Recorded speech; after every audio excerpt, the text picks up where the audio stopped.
El 26 de diciembre de 1967, a instancias del doctor Alberto Gallinal Heber, político e influyente estanciero de la época, se creó, mediante el artículo 473 de la Ley 13.640, un fondo de apoyo para lo que se conocería como MEVIR, o Movimiento de Erradicación de la Vivienda Insalubre Rural.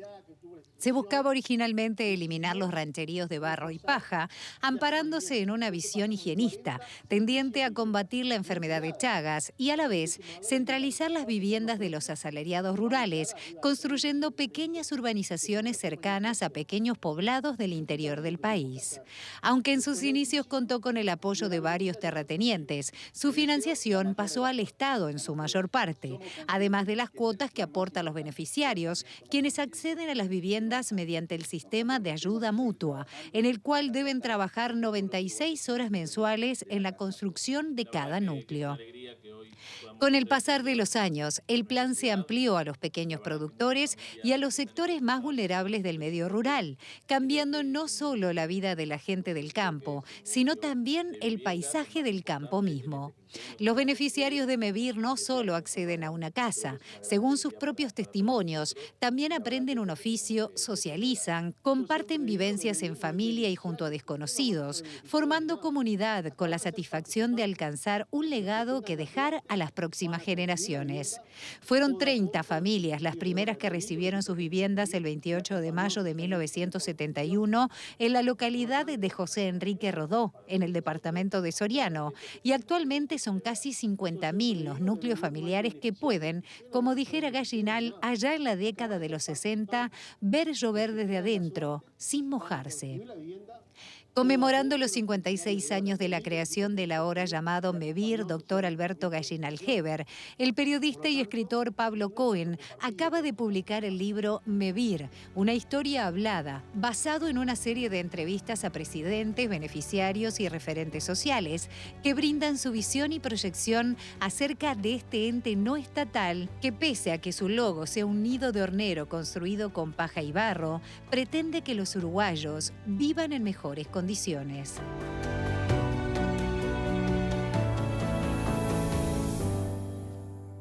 viendo el libro después de esta preciosa presentación que resume la historia de MEVIR y la historia de este libro que busca como inmortalizar este proyecto que nació hace 56 años y que, como hablábamos fuera de cámaras, trasciende a los gobiernos, ¿no? Es un proyecto que todo el mundo quiere y que ha unido además a referentes de la política, como la hablábamos en su presentación. Buenos días, Juan Pablo Delgado, presidente de MEVIR. Buenos días, Pablo Cohen. Pablo, primero contigo arranco. ¿Cómo comienza esta locura? Decir, bueno, ahora voy con MEVIR. Ahora quiero meterme en este mundo, en esta historia y dejarla en este libro. Bueno, es un placer estar con vos, Noelia, y en este programa. Y agradezco esta presentación tan informativa y tan linda. Yo la verdad es que estaba en el momento en que me contactó MEVIR, Juan Pablo, Ariel Amén, director ejecutivo de MEVIR, gerente técnico, perdón, todavía no estaba escribiendo el libro sobre el Pato Aguilera, El hambre y la gloria, estaba más bien terminando Habla Julio. O sea que lejos tenía, ¿entendés?, en mi cabeza de escribir nada que tuviera que ver con MEVIR. A mí me pareció que era importante hacer un libro que no fuera legible solo por técnicos, por especialistas en viviendas, por arquitectos, por asistentes sociales, sino que fuera un libro generalista para que la población supiera que esta es una obra social y un tesoro del Uruguay que une, como vos dijiste en la introducción. Entonces, la única condición que yo puse fue que estuvieran todos los presidentes de la democracia vivos. Y así fue, estuvieron y son protagonistas la calle Herrera, la calle Pou, el presidente Mujica, el presidente Sanguinetti. Por supuesto, Juan Pablo es un entrevistado muy importante, Salvador Ferrer, Gabriel Gurméndez, porque en este concepto de construir comunidad ellos ayudan mucho, ¿no? Con la fibra óptica, con el banco, UTE incluso. Y cuando terminé el libro me di cuenta de que había dos nexos, viste que cuando vos terminás de escribir te das cuenta de algunas cosas. Había dos nexos en torno a los cuales el libro se articulaba. Uno era los documentos de Gallinal, que la familia Gallinal se dio con mucha generosidad y que son inéditos. Los testimonios de los participantes y el capítulo en el que la protagonista es la doctora Ana Ribeiro. Ese capítulo para mí es el eje en torno al cual gira el libro. ¿Por qué? Porque la doctora Ribeiro reúne una serie de condiciones que de repente las podés reunir en general en 3, 4 personas, pero no en una, ¿no? Es didáctica, tiene una gran capacidad pedagógica, es una historiadora con mucho rigor profesional, es un encanto de persona, es una persona moderada a la que todos respetamos y tenemos cariño, y entonces al mismo tiempo tiene raíces blancas, pero esas raíces blancas no obturan su rigor. Entonces, con ella, en el fondo, ¿qué hicimos? Una especie de historia de la sensibilidad social en el Uruguay. Y ese capítulo resultó clave. ¿Qué tienen en común para decir todos estos entrevistados en el libro sobre MEVIR? Hablamos nuevamente de que es un proyecto y una obra social que une, que no separa. De hecho, todos han estado presentes en el lanzamiento, en el propio libro. Bueno, lo curioso que tienen en común es que de repente pueden hablar del presidente Delgado, del presidente Beltrame, no importa quién haya sido el presidente de MEVIR, ¿sí? Cada uno tiene su impronta. Pero todos elogian a prácticamente todos los presidentes de la historia, lo cual es rarísimo, incluso en Uruguay. Y lo otro, Noelia, que a mí me impresionó mucho, es el elogio constante, por distintas razones de los entrevistados, los protagonistas del libro, al doctor Gallinal Heber. El doctor Gallinal Heber tiene un recorrido político heterodoxo, porque empieza el Movimiento Nacional de Rocha, es electo intendente de Florida y se va a los 5 meses porque no le gustaba la política, digamos, con minúscula o las tranzas, pero tiene una sensibilidad social desbordante. Y pese a que terminó su carrera, digamos, y fue un gran productor siendo conservador, esa sensibilidad social hizo que todo el mundo lo admirara. Y mientras investigué sobre él y vi cosas increíbles, como que él les hablaba a sus amigos estancieros, millonarios, y decía, tengo esta obra, quiero hacer el MEVIR, y dice, nadie me daba bola, dice así, Gallinal. Él impulsó el MEVIR, y lo impulsó con sacrificio, empezó haciendo casas en Cerro Colorado para los jubilados de su campo. Era una persona a la que directamente le angustiaba que un compatriota no tuviera un techo de calidad, no pudiera ver llover desde adentro, como él decía. Entonces, el elogio unánime de los entrevistados por distintas razones, desde Mujica hasta el doctor Sanguinetti, que es una persona mucho más urbana, el doctor Lacalle Herrera o el presidente Lacalle Pou, fue algo que me impresionó porque además, como te digo, cada uno tenía razones distintas para elogiarlo. Alberto Gallinal Heber es el propulsor de esta obra social que se sostiene durante 56 años hasta el día de hoy. ¿Por qué? Sigue trascendiendo gobiernos, generaciones, partidos políticos y MEVIR sigue adelante y siempre pensando aún en más. Yo creo que lo que nace bien, crece bien. Esto nació de un acuerdo político entre el presidente de la República en ese entonces, General Gestido, del Partido Colorado, con la idea de don Alberto Gallinal Heber, que fue el que impulsó. No olvidarnos que habían competido electoralmente, fuertemente, una competencia que era la primera elección nuevamente presidencialista. Veníamos de colegiados y otra vez se competía por ser presidente y no por colegiado. Y a veces paremos de foco que eran competencias también muy fuertes, muy duras. De repente no tiene el contexto que tiene hoy las redes sociales y el entorno, pero eran competencias ideológicamente muy fuertes también, con un grado de honestidad intelectual también muy verdadero. Y Gallinal le puso la idea, Gestió le llevó la idea, la impulsó y se creó. Y se convierte primero en una política de Estado. ¿Pero cómo se convierte en una política de Estado? Lleva un proceso acumulativo. Hablando de construcción como arquitecto que soy, es ladrillo sobre ladrillo, no es... La política de Estado no se construye un día para el otro. Claro. Se propone la idea de hacerlo y de llevarlo y sostener en el tiempo. Se ha acumulado en el tiempo, cada gobierno le va imponiendo su cuota aparte, pero lo va manteniendo y lo va impulsando. Y MEVIR dio un paso más, se ha convertido en una política país. Ahí el presidente de la República le dice una política nacional, yo le digo política país. Es básicamente cuando la gente la siente propia. Cuando la gente se apropia esa herramienta, sabe que es su oportunidad de una vivienda digna, con una cuota baja, porque está altamente subsidiada por el Estado, la cuida.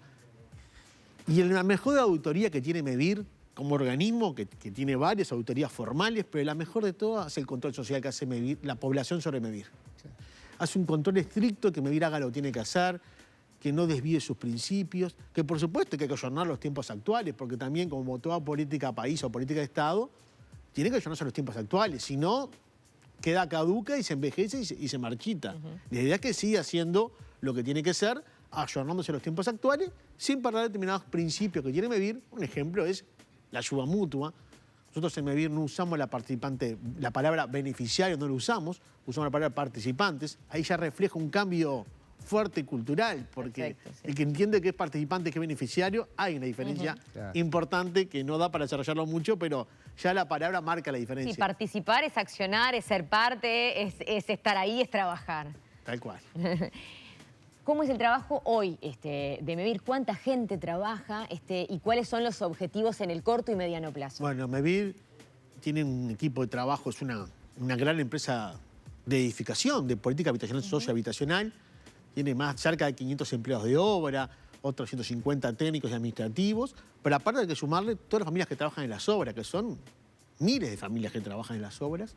Este periodo de gobierno vamos a terminar con un periodo récord de localidades intervenidas, más de 100 localidades intervenidas, lo que muestra que MEVIR está bien descentralizado en el territorio, llegando a ciudades muy pequeñas o comunidades muy pequeñas en el interior del país, como puede ser Cuaró, Artigas, y llegando a ciudades nuevas que MEVIR no había ido, porque la ley de gente de consideración amplió el ámbito de actuación de MEVIR, yendo al Chuy, por ejemplo, que nunca había llegado, o Bella Unión, o Castillo, que hacía muchos años que no iba. Y bueno, eso también es MEVIR, ir a localidades más pequeñas, a las medianas, y tratar de estar presente en la mayor cantidad posible del territorio nacional, ¿no? Que es difícil porque implica ir a lugares muy alejados y no tan fácil de lo que es la logística territorial, pero eso también es MEVIR. MEVIR tiene un metro cuadrado social, porque digo metro cuadrado social, no lo mismo construir cerquita de Montevideo que construir en la punta, en Artigas. Entonces, hay que equiparar ese tipo de cosas, entender que MEVIR es parte de ese principio de ser solidarios, que en el libro lo dice, creo que el presidente del Banco República, MEVIR no se mide solamente por una eficiencia no más matemática, hay una eficiencia social que trasciende lo que es un número o una suma. Hay valores que por supuesto lo numérico es muy importante, pero la línea social es determinante en MEVIR.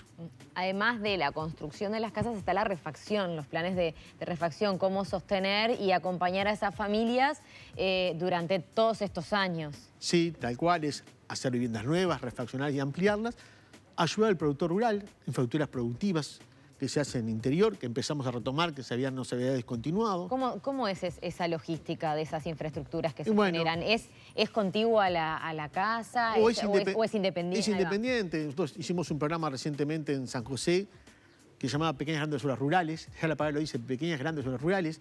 De repente una línea, un alambrado para mucha gente de repente que está más en el ámbito urbano no lo logra entender la valía que tiene para esa persona, o la mejora del tambo, o el corral del ganado de espera, la profesión de agua. Pero también esta administración ha impulsado el concepto de construir comunidad, que es muy importante. Es como está en la infraestructura comunitaria, la productiva está en la comunitaria. Porque la gente que vive en el interior profundo necesita servicios. La vivienda es muy importante, pero no es lo único. Para que la gente se quede arraigado, lo muestra el libro, lo dice, necesitamos que tenga una policlínica, un centro de estudio, un CAIF, una escuela, un destacamento policial. Todo eso lo construye MEVIR, en acuerdo con el Estado. Por cierto, el año pasado fue el año récord de infraestructura comunitaria, más de 80 obras, que eso lo que hace es que la gente se quede donde se quiere quedar, pero con mejores servicios. Creo que en el libro Antel dice llevar la fibra óptica a los lugares más alejados y más democratizar lo que es el Internet. Por supuesto, si queremos escuelas rurales que usen la saibalita, necesitamos que haya buena conectividad. Y bueno, en ese MEVIR también colabora con Antel dando predios que no son de uso para vivienda, para que vos pongan antena y tenga mejor cobertura. Concepto muy amplio de construir comunidad, que la vivienda es un elemento importante, pero para esa cuestión de comunidad se construyen de todos y por eso la palabra de vuelta, la participación, ser participantes nuevamente. ¿Le puedo pedir si recuerda alguna historia de algunas de las personas que represente un poco el espíritu, el trabajo, no solo de la propia comunidad, sino de todos los organismos que trabajan en MEVIR? No sé, imagino que historias habrá muchas, que la gente en un día como en el que va a adquirir una vivienda habrá muchas emociones y se acercarán, agradecerán, pero no sé, ¿cómo puede cambiar la vida de una persona? ¿Algún ejemplo que usted me pueda contar que le haya quedado? De toda la gente que es parte. De las primeras que fui a inaugurar, que fue en 18 de julio en Salto, el Colegio 8 de Julio en Salto, una niña leía una carta, poema que decía, y claro, eso reflexionaba todo, decía, una vivienda no es riqueza, pero no tenerla cuanta pobreza. Bueno, me parecía que era una síntesis perfecta y una vez no asume lo que implica eso, la importancia de la vivienda, pero no por lo que la vivienda representa, que es el lugar de refugio, históricamente, ya me pongo como arquitecto lo que viene ahí. También hasta en la educación, queremos que los niños sean mejores en la educación, pero a veces no tienen ni siquiera un lugar cómodo, una mesa para hacer un deber. Entonces ese hogar, la vivienda está bien, después se convierte en un hogar. Claro. Y ese hogar permite que ese niño pueda hacer un mejor deber, una niña, que pueda también estábamos en Tacuarembó, y de una manera venía un niño y decía que lo primero que iba a hacer era hacer una pijamada, porque tenía su cuarto, y le decía a su papá, le comentaba, papá, a mí esta canilla me gusta porque era cromada, y él siempre tenía una canilla de plástico. Entonces, esas pequeñas cosas que uno a veces, porque lo tiene siempre, o no se da cuenta esa valía, y decía ese niño que quería hacer una pijamada, porque tenía su cuarto, y le mostraba a todos que tenía una canilla cromada y que no era de plástico. O sea, de repente parece muy superficial, pero para ese niño era un acontecimiento el compartir su casa, su hogar, con sus amigos. Y bueno, eso me parece muy bueno. Lo que debe haber sido esa pijamada. ¿Recuerdas esa localidad? Esa era en 18 de julio también. No, esa era Tacuarembó. En Tacuarembó, lo que debe haber sido. Me encanta además que haya elegido niños para estos ejemplos. ¿Por qué? Porque sin lugar a dudas son muy honestos los niños en lo que dicen, les sale del corazón, no hay un discurso, es realmente lo que sienten, así que me encanta que haya elegido estos ejemplos. Y además los niños son el futuro, ¿no? De nuestro presente y nuestro futuro. ¿Cómo se contactan si quisieran las familias? Ustedes obviamente hacen una visita en territorio, van seleccionando las localidades con el equipo, pero también pasa que llega del otro lado la inquietud por parte de las familias que se acercan. ¿Cómo es la dinámica de trabajo? Bueno, MEVIR, decíamos que vamos a dar más de 100 localidades, pero va a haber 400 localidades y parejas rurales que reclaman que esté MEVIR, por supuesto. Reclaman a MEVIR por el prestigio social que tiene MEVIR, por ser una política país, por ser serio. Por lo tanto, es una sobredemanda por la positiva. Nadie le reclama a alguien que haga mucho, sino da respuesta y una buena respuesta. Ahí hay estudios técnicos con los equipos técnicos de MEVIR. También trabajamos muy coordinadamente con las intendencias y los municipios para marcar prioridades. No es fácil marcar prioridades. Y en ese marco de prioridades se decide qué localidades intervenir. Se hace un llamado público, se ponen límites para que las familias se inscriban. Después que se inscribieron, cumplieron con todos los requisitos, se va a un sorteo público que se hace en la misma localidad o se hace en MEVIR que se transmite por redes sociales. Uno de los requisitos que pide MEVIR, que me parece que son dos muy fáciles. Se pone un límite del llamado y se pide que la gente viva los últimos 3 años ahí, lo cual fomenta el arraigo. Darle oportunidad al que está ahí, el que apostó por esa localidad, vivir ahí o trabajar ahí. Y otro elemento fundamental es que tienen que trabajar en ayuda mutua. Ese sentido de trabajar, comprometerse, involucrarse, una carga horaria muy importante. Son 2 principios básicos. Después, por supuesto, hay ingresos máximos y mínimos, pero los determinantes son esos. El vivir en la localidad, sentido de arraigo, sentido de pertenencia y trabajar en equipos y en comunidad. Bien. Pablo, ¿cómo pueden conseguir el libro? Es muy fácil y hay una opción para hacerlo. Una opción, llamando al teléfono MEVIR 17-517-17-517, que es una fecha simbólica que tiene que ver justamente con ese acuerdo al que Juan Pablo hacía alusión entre el presidente Gestido y Alberto Gallinal Heber. ¿A quién le recomendás el libro? Mirá, yo trato de que mis libros siempre, sin perder la calidad, sean lo más masivos que sea posible. Nunca, ni siquiera cuando fui editor de Cultura de Búsqueda, encontré esa contradicción que a veces está presente en el Uruguay entre calidad, élite, masividad y falta de calidad. Así que yo creo que a cualquier uruguayo que tenga pasión por estos valores que nos hacen uruguayos, por la sensibilidad social, desde Artigas hasta hoy, este libro, no por mí, sino por los protagonistas, le puede interesar. Gracias, Pablo. Gracias, Juan Pablo Delgado, presidente de MEVIR, por este ratito con nosotros. A propósito de MEVIR, una historia hablada, un libro que usted puede conseguir llamando al 1751. Es la única forma, así que por eso lo repito, lo están viendo aquí en pantalla. Muchas gracias nuevamente por compartir esta mañana con nosotros. Un placer. Seguimos adelante con La Mañana en Casa. Hasta las 12:30 estamos junto a ustedes. Vamos a otro rincón de nuestra casa con el mostrador que está que arde. ¿De qué te reís, Cairo?